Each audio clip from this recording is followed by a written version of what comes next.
Federal Parliament has agreed to establish a joint select committee to inquire into the government's proposed National Anti-Corruption Commission, paving the way for the legislation to be debated by both houses by the end of the year. The move comes a day after Attorney-General Mark Dreyfus unveiled the details of the federal government's proposal, when he said he wants people who have engaged in corrupt conduct to be afraid. Labor made introducing a national ICAC with teeth in election promise and today unveiled its model for the body, which would be independent from government, be able to investigate anyone in the federal public service, and have retrospective powers. Read more. Anonymous hacker behind Optus breach surfaces with $1 million threat. It would also include whistleblower protections and exemptions for journalists to protect their sources, and will receive $262 million of federal funding across its first 4 years. In announcing the legislation, Dreyfus said the commission will be able to look into a wide range of corrupt conduct, adding people should be afraid if they have engaged in corrupt activities.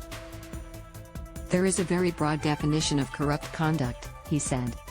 There is a threshold of serious or systemic corruption which will shape the way this commission undertakes its work.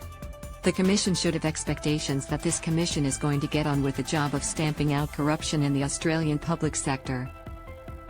However, while the proposed ICAC will be able to hold public hearings, that will only happen in extraordinary circumstances, a higher threshold than the state and territory bodies have, and Dreyfus expects the majority will be held in private.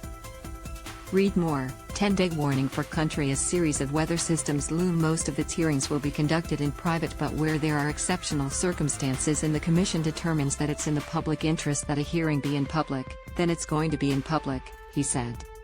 The legislation was introduced by Dreyfus in Parliament on Wednesday, and both houses later approved the establishment of a parliamentary committee to conduct an inquiry into the bill.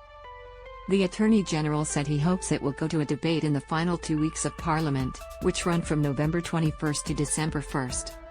It will go to a joint select committee of both houses of the Australian Parliament to conduct an inquiry, receive submissions, I hope hold some public hearings and report to the Parliament on the bill and whether or not amendments are required to the bill, he said on Tuesday.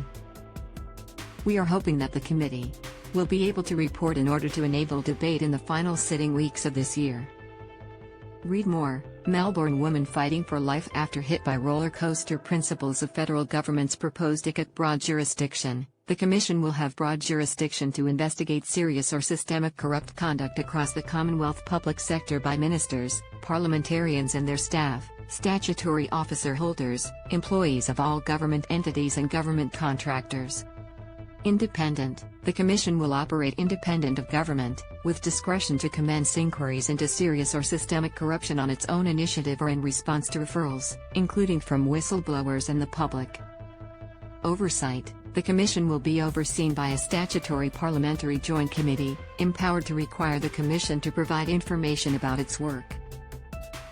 Retrospective powers. The commission will have the power to investigate allegations of serious or systemic corruption that occurred before or after its establishment.